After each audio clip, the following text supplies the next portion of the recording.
critically dependent, and I emphasize the word critically dependent on the skills and labor of immigrants. So I think what I'd like to do is to tell you a little bit about our work, and I think that's one reason why I'm here. I head up an effort called the American Immigrant Policy Portal, and this is a collaboration of researchers at a number of universities and research centers. And what we do every month is we survey the landscape of research on immigration policy issues, and we prepare abstracts to inform people who are working in this area about what the latest research has to say.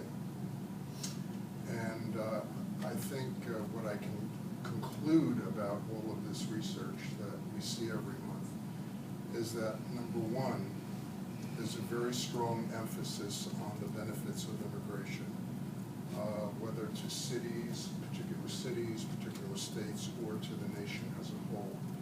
So the partnership has used 40 studies. There are many other studies that reinforce that point.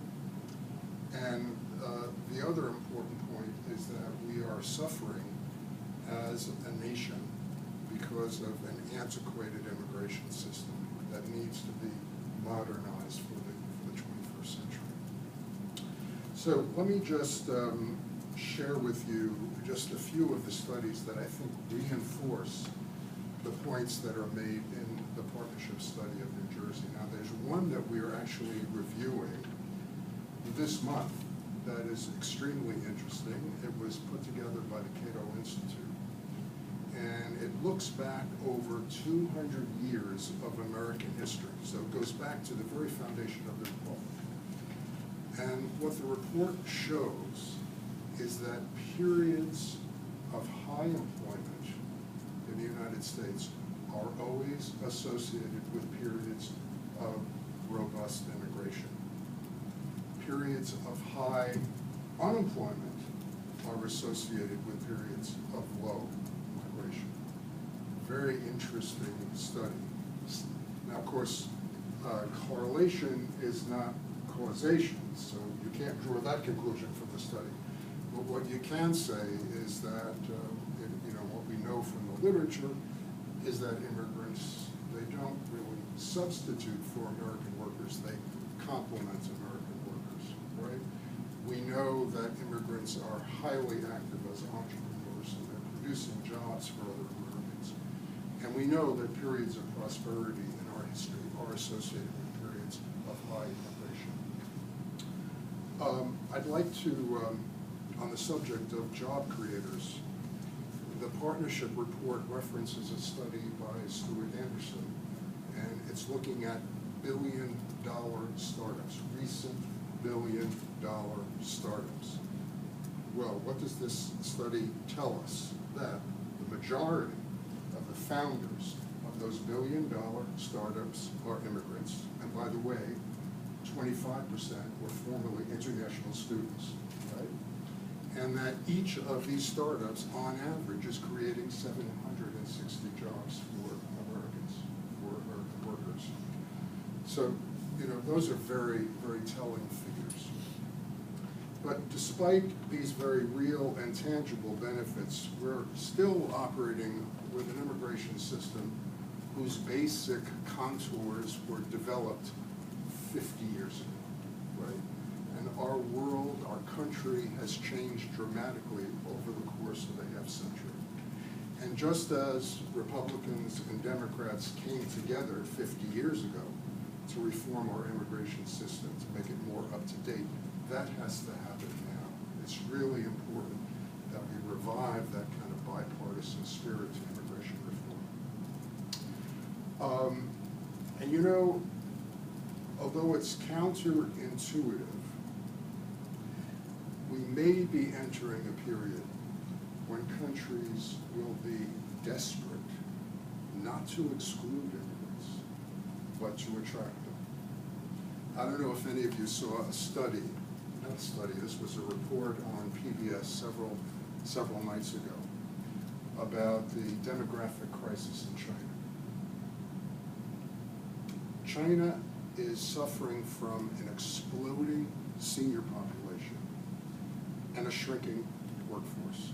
And that shrinking workforce was caused by years and years of a misguided one-child policy. You know what? Very surprisingly, China is going to need to attract immigrants if it's going to sustain its economy. And it's not really clear where they're going to find immigrants. And this demographic crisis is not confined to China. We see it also in most of the countries of the European Union. So the question of immigrants and the role they play in our economy is critical, not only for this country, but for countries around the world. Now,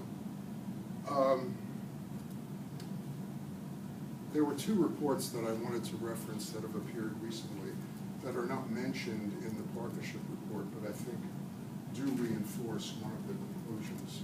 And both of them are looking at the healthcare industry.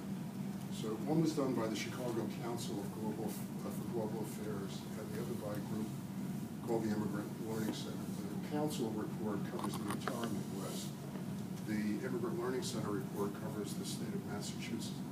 Both of these reports are calling attention to serious shortages that we will be facing in the healthcare industry for workers, and the need for immigrants to fill those shortages.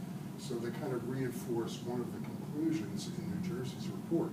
The healthcare industry is critically dependent on, as I think Paul, you mentioned earlier, the number of people who are immigrants who are working within the healthcare industry is high now, but there are needs that will be growing as time goes by.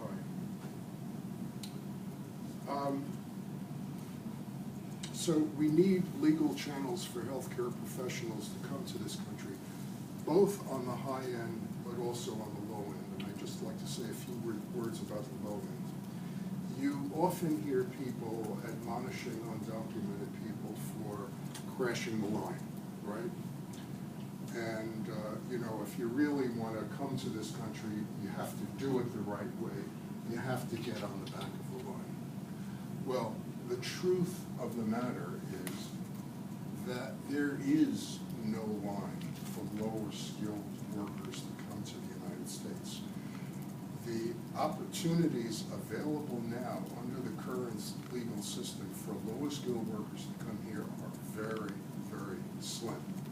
And one reason why we have a problem in this country with a large undocumented population is that there weren't legal channels for these people to come to the United States.